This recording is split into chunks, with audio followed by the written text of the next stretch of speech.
In last class, we started with average value, yes, and average value is defined as total charge is by total time. और average value method by mathematics we know how to find.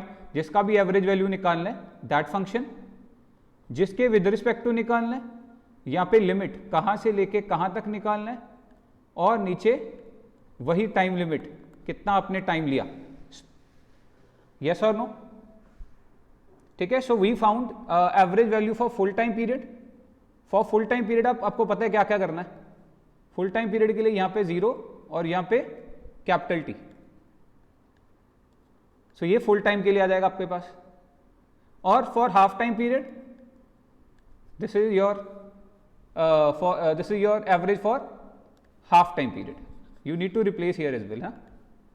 So this becomes T by 2 to 0 minus 0. Yes, for half time period it came out to be equal to quick 2 by pi I naught, where I naught is a peak current. कोई doubt तो नहीं आपको?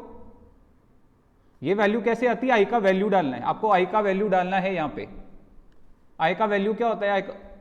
I को क्या substitute किया था हम लोगों ने? I is equal to I not sine omega T. तो सब्सटीट्यूट कर दो, आपके पास एवरेज आ जाएगा. ठीक है. और एवरेज वैल्यू का जरूरत क्यों पड़ा? एवरेज वैल्यू का जरूरत हमें इस कारण पड़ा था क्योंकि जब एसी करंट चल रहा है और मुझे कोई बोले चार्ज कैलकुलेट कर दो, calculate the charge that flown from 0 say let's say 3 second.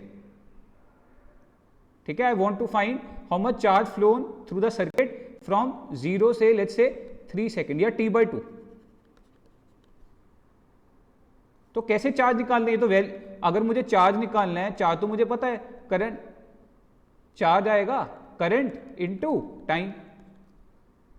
Yes और नो? बट ये करंट कौन सा? करंट तो लगातार वेरी हो रहा है आपका. That's why you found the average. So it is average current into जो भी आपका टाइम है. Any problem? Are you getting my point or not? So we found the average current. With the help of that, we can easily calculate charge flown. कोई doubt यहाँ तक? So this was a summary of what we did in the last class. अब आ जाओ main. Today we are going to define a new term called RMS value of AC. RMS value. मैं पूरा full form लिख देता हूं पहले. It is root mean square. Root mean square. RMS value. आपने +1 के अंदर ये टर्म पढ़ी हुई है. In kinetic theory of gases, what is root mean square? क्या होता है रूट मीन स्क्वायर? अगर इसको अंडरस्टैंड करना है तो आपको रिवर्स पढ़ना है इसे. कि कैसे? पहले स्क्वायर फिर mean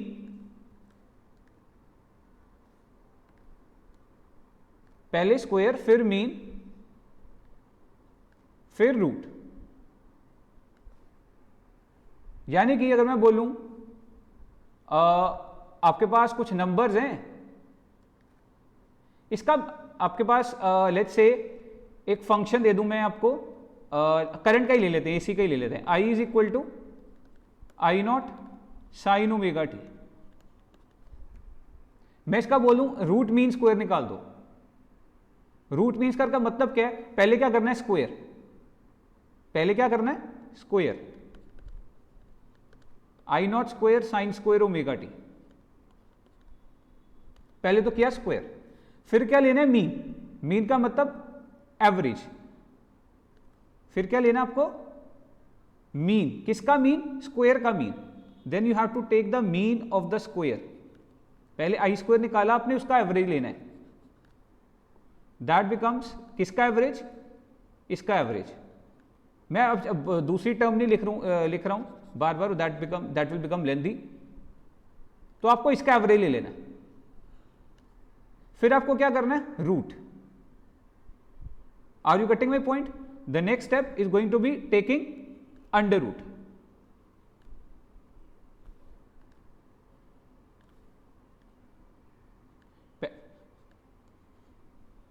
so this is the meaning of root mean square.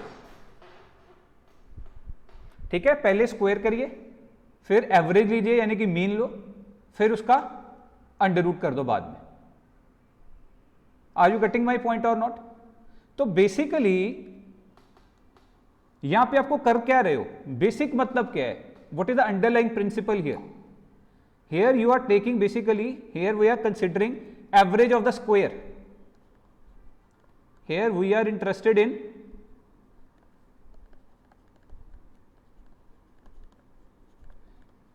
average of the square, average of square of current, generally किसी भी फंक्शन का, फिलहाल मेरा करंट है।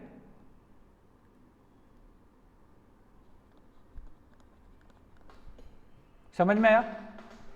एक और एग्जांपल लेता हूं जो इससे रिलेटेड नहीं है, डिस्क्रीट नंबर से रिलेटेड है। मैं आपको कुछ नंबर दे देता हूं 1 2 3, मैं बोलता हूं इसका एवरेज निकाल दो, तो आप एवरेज कैसे निकालोगे इनका? 1 + 2 + 3 by 3, so it is going to give you 6 by 3, that is 2। अब मैं बोलता हूं इसका आरएमएस वैल्यू निकाल दो। आरएमएस ने आपको पहले स्क्वायर करना है हर नंबर को, फिर उसका मीन ले लेना है। सबसे पहले सबका स्क्वायर करिए, पहले सबका स्क्वायर करते हैं, इक्वल टू नहीं डाल रहा हूं, पहले सबको स्क्वायर करो। 1 स्क्वायर, 2 स्क्वायर, 3 स्क्वायर, सबका स्क्वायर किया, फिर सबका मीन लिया। मीन लेना तो ऐड कर दो सबको और 3 के साथ डिवाइड कर दो, और बाद में सबका अंडर रूट ले लो। स्क्वायर किया, मीन लिया, अंडर रूट लिया, कोई प्रॉब्लम? तो आंसर क्या आएगा? 9 + 4 13 + 1 14 by 3।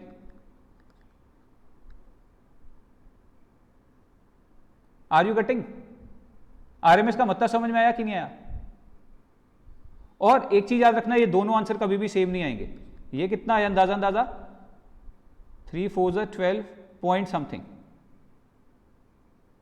कभी भी दो आंसर सेम।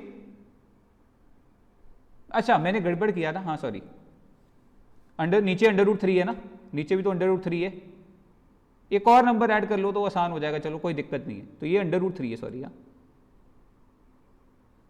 इसका अंडर रूट भी तो लेना है। 4 पॉइंट समथिंग, लेट्स से 2, सो अंदाजा 2.1 के आसपास आ रहा है कुछ।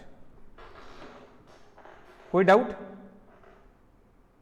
ठीक है, तो दोनों एग्जैक्टली सेम नहीं आते, आसपास आते हैं आंसर। अब इसको हटा दें 2 मिनट। इसका इंपॉर्टेंस क्या है? निकालना बहुत आसान है, 2 step 3 step answer, that's it. Main importance is कि इसका फायदा क्या होगा हमें, why we are interested in RMS value. देखो पहली बात, अगर मैं एक फॉर्मूला लिखूं, करंट होता है total, average value of current is total charge by total time. और अगर मुझे पावर कैलकुलेट करनी है तो पावर होती है I²R, पावर होती है I²R। बात समझ में आई? एक चीज देखो, तो यहां पे मेरे पास चार्ज आ गया I इंटू टाइम, पावर आ मेरे पास I²R। तो कहने का मतलब है अगर आपको चार्ज का कैलकुलेशन करना है तो that depends on current, directly proportional to the value of current.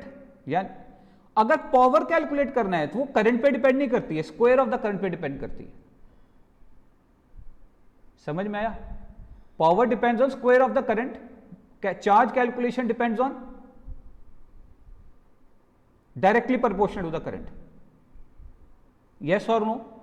तो चार्ज कैलकुलेशन करने के लिए हम करंट का एवरेज निकालते हैं, और पावर कैलकुलेशन करने के लिए हम I² का एवरेज निकालते हैं। That's why this term is there, root mean square value. Did you understand the concept? Did you understand the concept और not? Thumbs up, thumbs down, कि हमें आरएमएस वैल्यू को कहां पे जरूरत पड़ेगा? जहां जहां मुझे I² टर्म इन्वॉल्व होगी ना, तो मैं I² का एवरेज ले रहा हूं। और क्वेश्चन करते हैं कई बार सिर्फ बाद में अंडर रूट क्यों लिया, वो अंडर रूट इस कारण लिया क्योंकि हमें बाद में दोबारा स्क्वायर करेंगे, फिर से वो आई स्क्वायर का एवरेज ही आ जाएगा। ठीक है, तो आई होप इतनी बात आपको समझ में आई। मैं बाद में इसको समराइज करूंगा। चलिए वापस आ रहे हैं मुद्दे पे। तो आपके पास एसी करंट है, बहुत आसान है यार, कुछ नहीं करना आपको। एसी का current I is equal to I not sine omega T, that's simple. RMS value निकालनी है आपको, प्रोसीजर याद रखना है, पहले आपको स्क्वायर निकालना है, I naught square sine square omega T. अब नेक्स्ट स्टेप है आई स्क्वायर का एवरेज निकालना है। तो आपको पता है एवरेज कैसे निकाला जाता है, जिसका भी एवरेज निकालना है उसको यहां पे रखिए, सॉरी यहां आई square,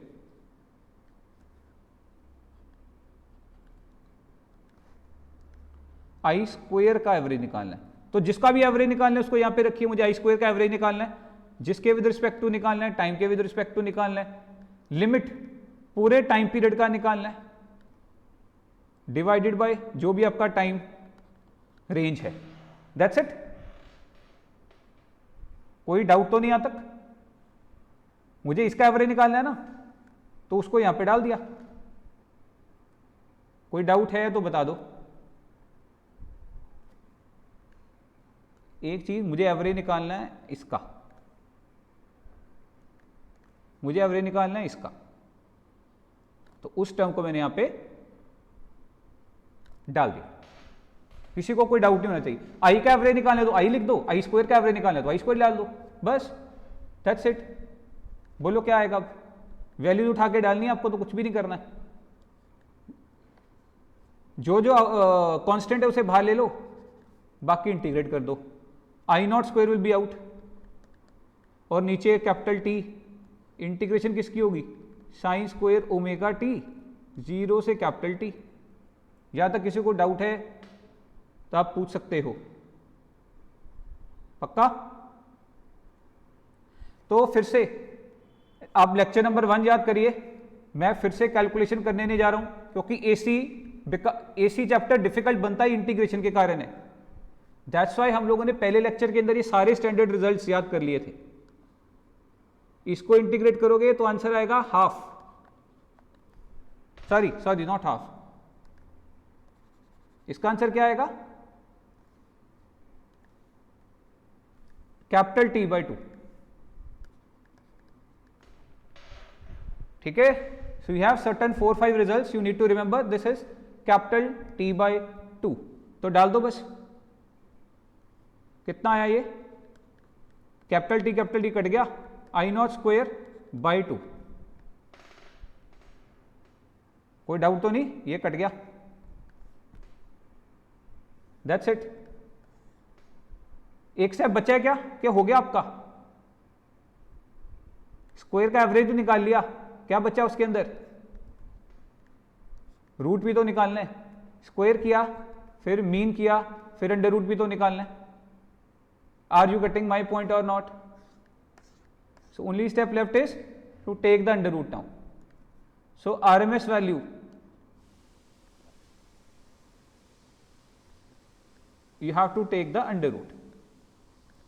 So this is equal to, बोलो, I naught by root 2. कोई doubt? So this is your RMS value of current. अगर सेम आ जाए, find the RMS value of voltage, can you do that?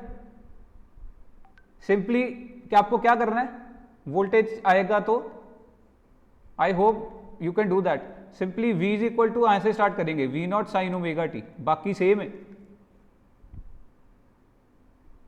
समझ में आ रहा है ना? आई नॉट की जगह V नॉट चलता रहेगा, और तो कोई डिफरेंस है ही नहीं। तो वोल्टेज आ जाए, करंट आ जाए, डज नॉट मैटर। तो RMS value of current, RMS value root mean square value is equal to I not by root 2 और 0.707 I naught. So this is your final value. Yeah, that you need to remember.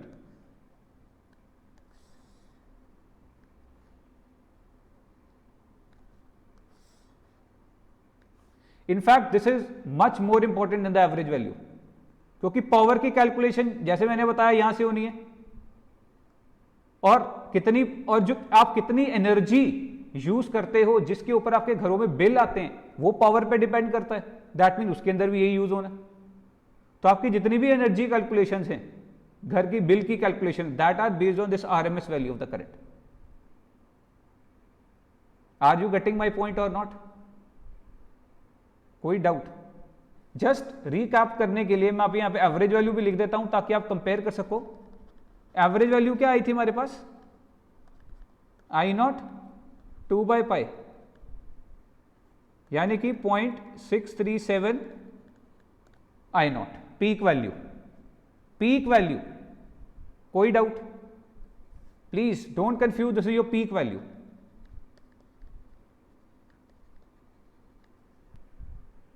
And this is your RMS value. कोई doubt यहां तक? पक्का? Okay, let's summarise again.